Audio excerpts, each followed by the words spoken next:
ರಾಜ್ಯ ರಾಜಕೀಯದಲ್ಲಿ ಕೋಲಾಹಲವನ್ನೇ ಎಬ್ಬಿಸಿರುವಂತಹ pen drive case ದಿನಕ್ಕೊಂದು ಕೋಲಾಹಲವನ್ನ ಸೃಷ್ಟಿ ಮಾಡ್ತಿರೋದನ್ನ ನೀವೆಲ್ಲ ಗಮನಿಸ್ತಾ ಇದ್ದೀರಾ. ಇನ್ನೊಂದು ಕಡೆಗೆ ಇದೇ ಕಿಡ್ನಾಪ್ ಕೇಸ್ಗೆ ಸಂಬಂಧಪಟ್ಟಂತೆ ಮೊದಲ ದಿನವನ್ನ ಜೈಲಲ್ಲಿ ಕಳೆದಿದ್ದಾರೆ ರೇವಣ್ಣ ಅವರು. ಅವರ ದಿನಚರಿ ಹೇಗಿತ್ತು, ಜೊತೆಗೆ ಅವರಿಗೆ ವಿಚಾರಣಾಧೀನ ಕೈದಿ ಸಂಖ್ಯೆಯನ್ನು ಕೊಡಲಾಯ್ತಲ್ಲ, ಅದಾದ ನಂತರ ಅವರ ಆಕ್ಟಿವಿಟೀಸ್ ಜೈಲಲ್ಲಿ ಹೇಗಿತ್ತು, ಹಾಗೆ ಸಂತ್ರಸ್ತೆ ಪೊಲೀಸರ ಮುಂದೆ ಯಾಕೆ ಕಣ್ಣೀರಿಟ್ರು, ಆ ಬಗ್ಗೆ ಡೀಟೇಲ್ಸ್ ಬನ್ನಿ ನೋಡ್ಕೊಂಡು ಬರೋಣ. ರೇವಣ್ಣ ವಿಚಾರಣಾಧೀನ ಕೈದಿ ನಂಬರ್ 4567 ಜೈಲಿನಲ್ಲಿ ಮೊದಲ ದಿನ ಕಳೆದ ರೇವಣ್ಣ. ರಾಜ್ಯದಲ್ಲಿ ದೊಡ್ಡ ಸುಂಟರಗಾಳಿ ಎಬ್ಬಿಸಿರುವ ಪೆನ್ ಡ್ರೈವ್ ಕೇಸ್ ಹೊಸ ಮಜಲನ್ನು ಪಡೆದುಕೊಂಡಿದೆ.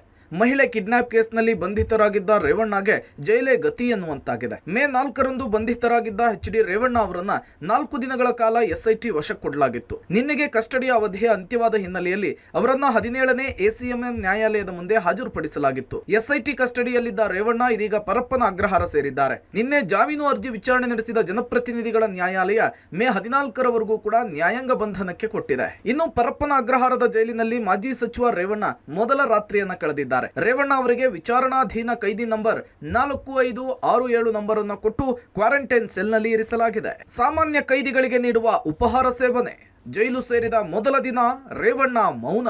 ತಡರಾತ್ರಿಯವರೆಗೂ ಎಚ್ಚರವಾಗಿಯೇ ಇದ್ದ ರೇವಣ್ಣ.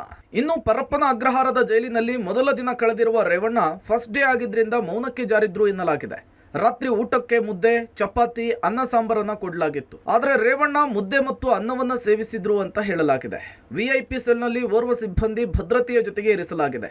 ಜೈಲು ಮೊದಲ ದಿನವಾಗಿದ್ದರಿಂದ ಬಹಳ ಸೈಲೆಂಟ್ ಆಗಿದ್ದ ಎಚ್ ಡಿ ರೇವಣ್ಣ ತಡರಾತ್ರಿವರೆಗೂ ಕೂಡ ಕೂತಿದ್ದು ನಂತರ ನಿದ್ದೆಗೆ ಜಾರಿದ್ರು ಅಂತ ಹೇಳಲಾಗಿದೆ. ಬೆಳಗ್ಗಿನ ಜಾವ ಬೇಗನೆ ಎದ್ದು ಜೈಲಿನಲ್ಲಿಯೇ ವಾಕ್ ಮಾಡಿ ಜೈಲಿನಲ್ಲಿಯೇ ಇದ್ದ ಪೇಪರ್ ಅನ್ನು ನೋಡಿ ಪುಳಿಯೋಗರೆಯನ್ನ ಸೇವಿಸಿದ್ದಾರೆ.